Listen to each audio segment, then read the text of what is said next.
Recently I've felt myself having strong feelings in the negative direction towards my relationship with sports because I don't know, like I feel like as a kid who grew up playing a lot of sports and then following professional sports on the television, that was almost kind of like a religious experience.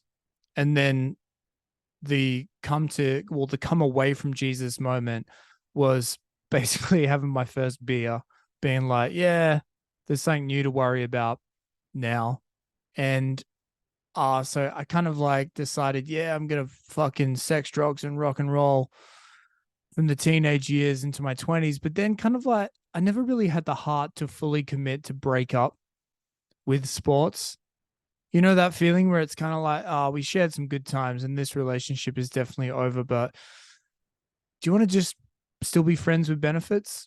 Every so often, I can pop in when there's a World Cup on or the Ashes, or perhaps there's a particularly interesting season, such as last season with the title race, Arsenal v Man City in the EPL. Can we just fuck around when something like that happens and then I can go off on my merry way?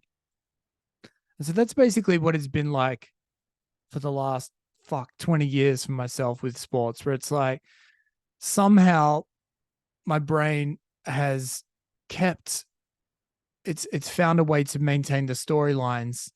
And it's interesting because it's like when I was a kid, sport obsessed, you would kind of like watch as much sport as possible and your brain would just be filled with so many stats, and you would intimately understand the kind of lineage of the team, and if someone got dropped in the cricket team, you'd know who was coming in and when they were going to be batting. And then even being out in the fucking wilderness for years, when I check back in, or even just through YouTube, YouTube allows you to kind of re-educate yourself about like what's been happening with various sports. So you tag in to be like, okay, let's watch the Ashes was on last year. Let's see how fucking Paddy Cummins and the boys are getting on over there. You watch that the day, the fucking 10-minute highlights, and then YouTube would be like, oh, here's what happened with fucking Shane Watson and Michael Clark in 2009. Did you hear about that? And it's like, no, I didn't, because I was,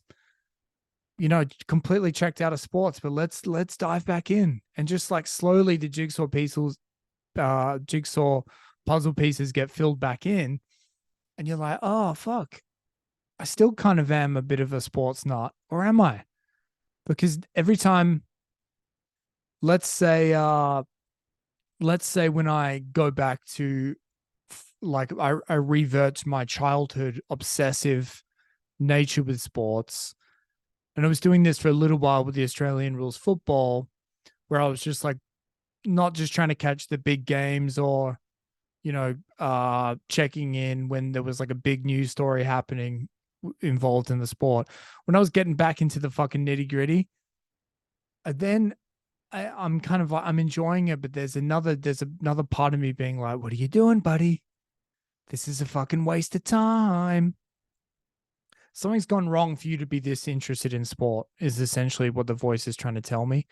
And I'm not sure that they're wrong, that there's anything wrong with that. That voice, rather, like that's trying to drag me away, because I feel like sports and politics, it seems to be the refuge for the middle-aged man.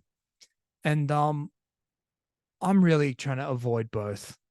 I don't give a fuck about politics, and I feel no guilt, and I still feel a pull towards sports, and I guess I'll never really give it up.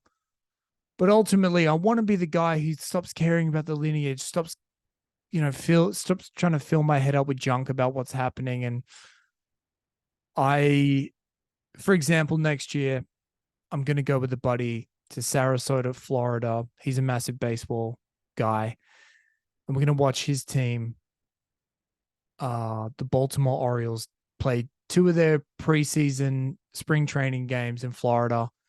And I'm going to check in and I'm going to enjoy the games and I'm going to follow the game as it's happening.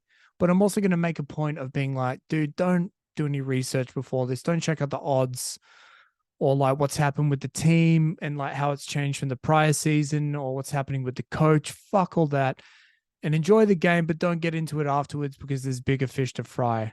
You don't want to become the sports guy with the beer gut on the couch where that's their whole identity. So that's my fucking plan now in my 30s, where it's like I feel like I really just want to make the friends with benefits thing kind of like with an old lover where it's like, okay, we've got different lives now, but maybe once every couple years, let's meet up for a tryst in Paris. But I'm backing away. So I've got a whole fucking life now. Can't do this, baby. Can't do this anymore. One last kiss. And then that's it. All right. Catch you on the next one. Bye.